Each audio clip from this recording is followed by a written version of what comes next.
Ciao a tutti, io sono Rosalinda e oggi nuovo video. Ho deciso di portare sul canale un nuovo format che ho deciso di chiamare Let's Talk, nel quale appunto parlerò di cose più frivole, più delicate anche, ma anche tante curiosità e misteri che io adoro. Oggi però parliamo di produttività.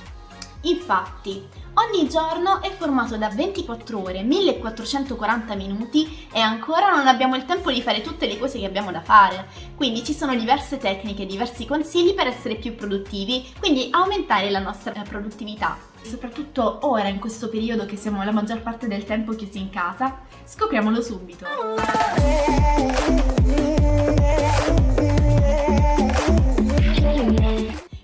Proprio dall'inizio, dal mattino.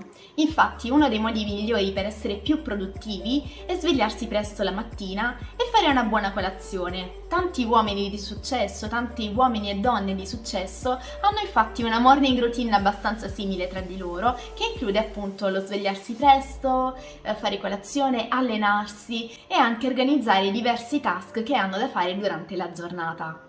Un'altra tecnica molto importante per essere più produttivi è la tecnica delle due liste di Warren Buffett. Infatti, in questa tecnica abbiamo bisogno di un pezzo di carta, una penna e dobbiamo buttare giù 25 obiettivi principali per quanto riguarda la nostra carriera e la nostra giornata. Dopodiché dobbiamo sceglierne solo 5 di essi. Una volta scelti questi 5 obiettivi principali, dobbiamo seguire soltanto quelli. Tutti gli altri dobbiamo buttarli via. Basta, li dobbiamo proprio strappare, non esistono più, ecco. Una volta che abbiamo concluso però questi 5 obiettivi, se riguarda gli obiettivi della giornata, possiamo concentrarci anche sugli altri. Un altro consiglio è quello di fare una cosa alla volta, quindi abbattere il mito del multitasking. Io stessa sono una di quelle ragazze e una di quelle persone che fa più cose alla volta. Ecco, quindi dobbiamo abbattere questo mito e fare una cosa alla volta, perché facendo più cose contemporaneamente, perché magari vogliamo finire presto, finiremo per non farle bene. Quindi dobbiamo concentrarci su una cosa alla volta per farla al meglio, per farla bene e anche evitare il fatto che comunque quando facciamo più cose contemporaneamente siamo anche più stressati. Quindi meglio fare una cosa alla volta. Un'altra tecnica molto importante di cui forse non avrei mai sentito parlare è la matrice di Eisenhower. Qui vi metto una tabella, appunto. Abbiamo l'importante e l'urgente e il non importante e il non urgente. Ecco, adesso mettiamo una lista delle cose che abbiamo da fare. Per esempio, io so che devo andare alla posta a ritirare un pacco, però appunto è una cosa che non richiede delle grandi abilità, quindi c'è qualcuno che può farlo per me. Quindi questo posso metterlo tra le cose non importanti ed urgenti, quindi lo posso delegare. Un altro esempio può essere, mettiamo che io devo mandare un'email alla mia contabile. È una cosa importante ma non è urgente, quindi la metterò tra le cose importanti e non urgenti e la posso fare più tardi. So anche che devo studiare per questioni di lavoro. Questa la metterò tra le cose importanti e urgenti e quindi è la prima cosa che devo fare durante la giornata. Questa tabella possiamo organizzare e gestire le nostre giornate così da capire quali sono i compiti da svolgere subito e quali sono i compiti che invece possiamo svolgere più tardi.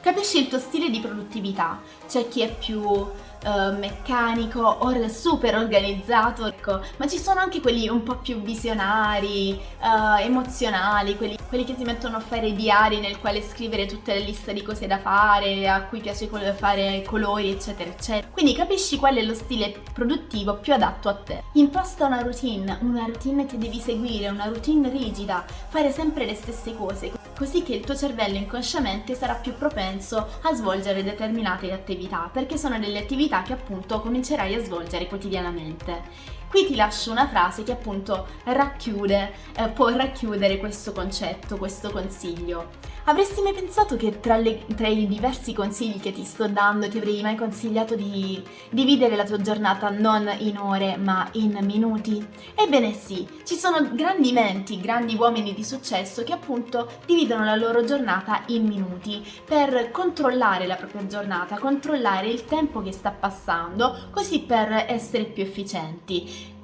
E tra questi grandi uomini abbiamo Elon Musk, che lui suddivide la sua giornata in 5 minuti. In 5 minuti di tempo e lui pranza anche in 5 minuti, e anche il grande Barack Obama e Bill Gates, che loro appunto suddividono la loro giornata in lassi di 10-15 minuti.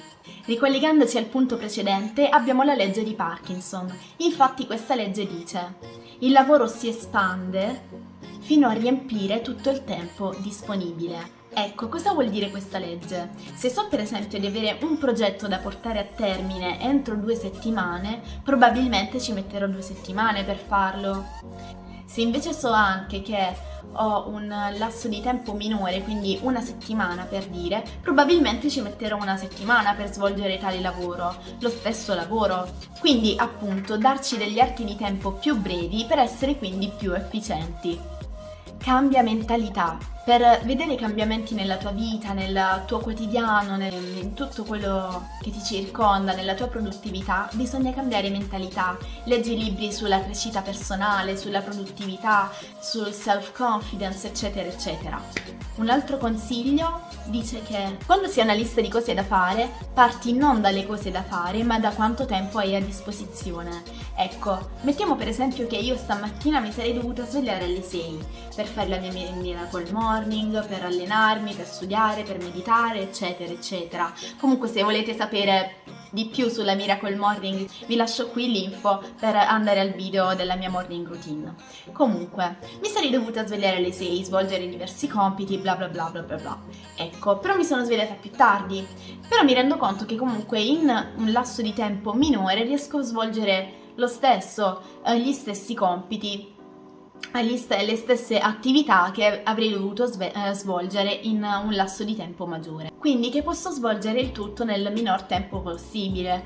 Bene ragazzi, questi erano alcuni dei consigli, tecniche per essere più produttivi. Spero che il video vi sia piaciuto e che questa idea del Let's Talk vi piaccia. Io spero di migliorare nel frattempo e niente, noi ci vediamo alla prossima.